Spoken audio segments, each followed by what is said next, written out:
সবাইকে welcome GM study for ড্রিমসে। আজকে তোমাদের বহু প্রতীক্ষিত এবং রিকোয়েস্ট ছিল, তোমরা বলেছিলে যে কাট অফ অ্যানালাইসিসটা দাদা পরপর নিয়ে এসো, কেমনভাবে প্রিপারেশান করবো, এখন প্রিপারেশনের সময় প্রিপারেশান রিলেটেড ভিডিও করুন।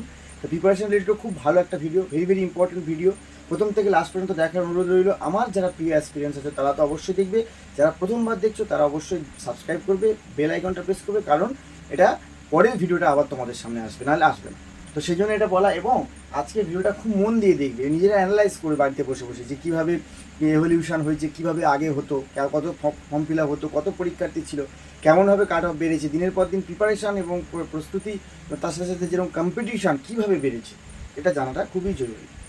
তো চলো, প্রথমে 2015 সালে ডব্লিউপি কাট অফ কীভাবে কী হয়েছে দেখো। সিট ছিল 4282 সিট ছিল, আবেদন হয়েছিল 4 থেকে 5 লক্ষ আবেদন হয়েছিল, এটা অ্যাপ্রক্স ধরতে হবে।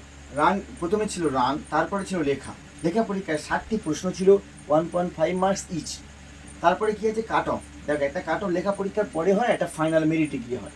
তো ফাইনাল মেরিটের আগে লেখা পরীক্ষায় 41 ছিল, ইউআরদের ছিল, এবং ওবিসি বিদের ছিল 39, ওবিসি এ 27, এসসিদের 35, এসটিদের 30+ এরকম ছিল।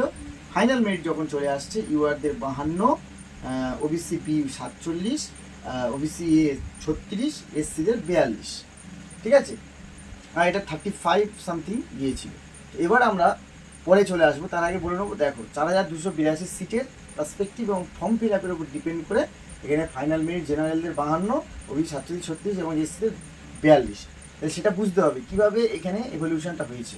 এটার কি, যখন আমরা 2016-তে আসছি, সিট কিন্তু 1149টা সিট, এখানে আবেদন কিন্তু 5 লক্ষ এরকম থেকে 6 থেকে 7 লক্ষ ফর্ম ফিল আপ হয়েছে। এবং কাট অফ যেটা আমরা বলতে পারি, লেখা পরীক্ষার পরে 42, OBC B 34.125, OBC A 24.75, SC 29.25। এখান থেকে যখন আবার ফাইনাল কাট অফ আসছে, আগের বারে ছিল 52, এবার 54। কেন এত বেশি হলো?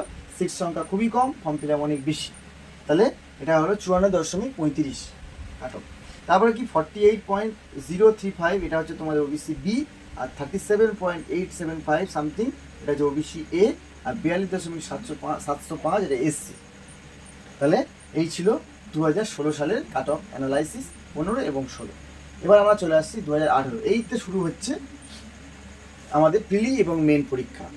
গভর্নমেন্ট পিআরবি ঠিক করলো যে এবার থেকে প্রথমে মাঠ হবে না, প্রথমে একটা প্রিলি পরীক্ষা নিয়ে নেওয়া হবে।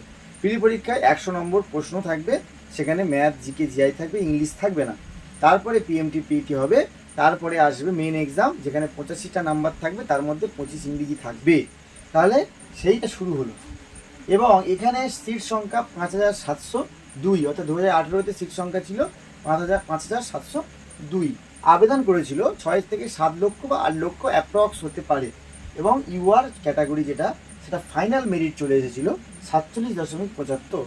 এবং নেক্সট কি আছে, ওবিসি বি 46.17, ওবিসি এ 41.11, আর এসসিদের হয়েছিল 42, আর এসটিদের হয়েছিল 38। দেখো এখানে 5702 সিট, এখানে 4282 সিট। এখানে দেখো ইউআরদের ক্যাটাগরিতে 47 এলো, এখানে এসেছিল 52। দেখো সিট সংখ্যা এখানে বেশি, তাই একটু কাট অফ কম হলো। তাহলে আমাদের এবারে কত সিট আছে তোমরা সবাই জানো, 11,749 সিট। এবারে সংরক্ষণ সবসময় ছিল, আগে ছিল, এখনও আছে, এবার একটু বেশি আছে। এখানে যদি আমাদের এখানে 4-5 হাজারের মধ্যে আমাদের লড়াই যদি হয়, সাপোজ ধরো, তাহলে তোমাদের কাট অফ, যেহেতু একটা পরীক্ষা, তাহলে কাট অফ কিন্তু ভীষণ হাই যাবে, কাট অফ কিন্তু ভালোই যাবে, বেশি হবে কাট অফ। তোমরা সবসময়, এটা আমি লাস্টে বলে দেবো তোমরা কত স্কোর করতে হবে, এই জায়গাটা আমি ক্লাস ফাঁকা রাখলাম, তোমরা লক্ষ্য রাখবে, এখানে লাস্টে বলে দেবো। তাহলে এইখানে 2018 সালে এই ঘটনা ঘটলো, এখানে আমাদের বন্ধুরা এবং আমরা সবাই চাকরি পেলাম। এরকম জায়গায় থেকে আমরা এভাবে এখানে জেনারেল যারা 47, এবার যদি বলো দাদা এত কমভাবে সবাই চাকরি পেয়েছে, এবার তো অনেক বেশি, যখন যেমন পরিস্থিতি তখন সেইভাবে তারা চাকরি পেয়েছে। কোনো জায়গায় কেউ ছোটো নয়, কোনো জায়গায় সবার কোয়ালিফিকেশান, কোয়ালিটি সবার ভালো। তারা তারা যদি এবারে ফেলিওর হতো, যারা চাকরি পেয়েছে, তারা কিন্তু কন্টিনিউ করতো আবার লড়াইটা, তাহলে পরেরটা পেত। 2018 চলে আসে 19, 2019-এ ভ্যাকেন্সি 8419, আবার বাড়লো ভ্যাকেন্সি। দেখো ভালো করে দেখো, ফর্ম ফিল আপ অনেকে বলে হয় না, চাকরি নেয় না।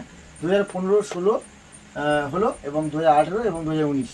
তাহলে এখানে 5000, এখানে 1000 সামথিং, এখানে 4000, এখানে তোমার হচ্ছে 8000। তাহলে 8, 5, 13, 13, 14, 14 আর 4, 8, প্রায় 20,000 ভ্যাকেন্সি।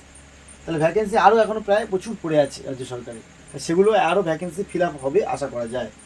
তাহলে এর সাথে যোগ হচ্ছে এই 11,749। 2019-এর ভ্যাকেন্সি ছিল 8,419টি, আবেদন করেছিল আর 7 থেকে 9 লক্ষ হতে পারে।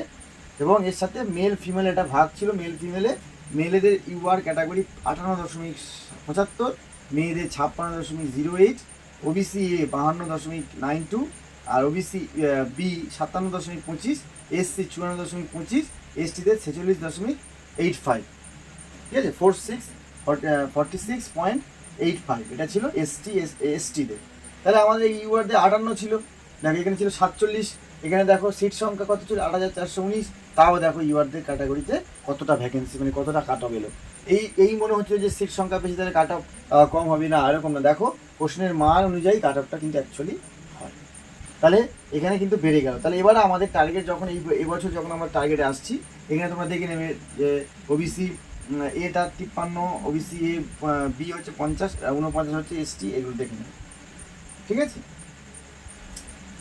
এবার আসছে আমাদের এবারে আমাদের কত টার্গেট করতে হবে, দেখো 60+, একটা যেহেতু পরীক্ষা একটাই এক্সাম, 1 গোল, একটাই পরীক্ষা, তাহলে 60+ to 65+ স্কোর করতেই হবে। এটা লেখা পরীক্ষাতে এই স্কোরটা করে করতে হবে, ফাইনাল মেরিট নয়, 60+, আমি এটা বলবো। তাহলে ইভলিউশন হয়েছে, পরিবর্তন হয়েছে, প্রশ্নের মান বেড়েছে, স্টুডেন্টদের কোয়ালিটি বেড়েছে, স্টুডেন্টরা কেউ এমকম, বিটেক, এমটেক, অনার্স, বিভিন্ন সাবজেক্ট, বিভিন্ন জায়গা থেকে মাস্টারি স্বপ্ন ত্যাগ করে, বিভিন্ন জায়গা থেকে ইঞ্জিনিয়ারিং ত্যাগ করে সরকারি চাকরিতে পদার্পণ করেই সামনে যে চাকরিটা হচ্ছে সেটা হচ্ছে পুলিশ, পিএসসি ক্লার্কশিপ এবং সিজিএল 10+2 যে পরীক্ষাগুলো হচ্ছে রেলওয়ে, সেগুলোই লোক টার্গেট করছে। তার মধ্যে খুব দ্রুত যদি মার্কটা ভালো পারা যায় তাহলে পুলিশের চাকরিটা পাওয়া যায়। সেক্ষেত্রে সবাই এখানে এমার্জেন্সি সার্ভিসে আছে, এবারেও ওরকম পরিশ্রম করতে হবে, হার্ডওয়ার্ক করতে হবে, কাট অফ অনেক বেশি যাবে, একটাই পরীক্ষা, তাই সময় যদি 1-2 মাস পিছিয়েও যায় সেটা তোমাদের লাভ। তাই বেশি না চিন্তা করে, বেশি বিতর্কে না গিয়ে, ডিবেটে না গিয়ে চুপচাপ মন দিয়ে পড়াশোনা করে নিজের দুর্বল জায়গাগুলোকে সবল করা আর সুযোগ বুঝে ঝোঁক বুঝে কোপ মারা, পরিষ্কার কথা। চাকরিটা পেতে হবে একটা সিট, চোখ কান বাইরে বেরোলে কানে তুলো দিয়ে, মোটা করে তুলো কানের মধ্যে গুঁজে দিয়ে শুধু পড়াশোনা করে যেতে হবে, সাফল্য অবশ্যই আসবে। হাল ছোনা বন্ধু, GM study for dreams always with you. Please do subscribe and share this channel to your friends and all your experience, যাতে সবার হেল্প হয়। Thank you. পরের ভিডিওতে আবার দেখা হবে। ভিডিওটা কেমন লাগলো এটা কমেন্ট করে জানান।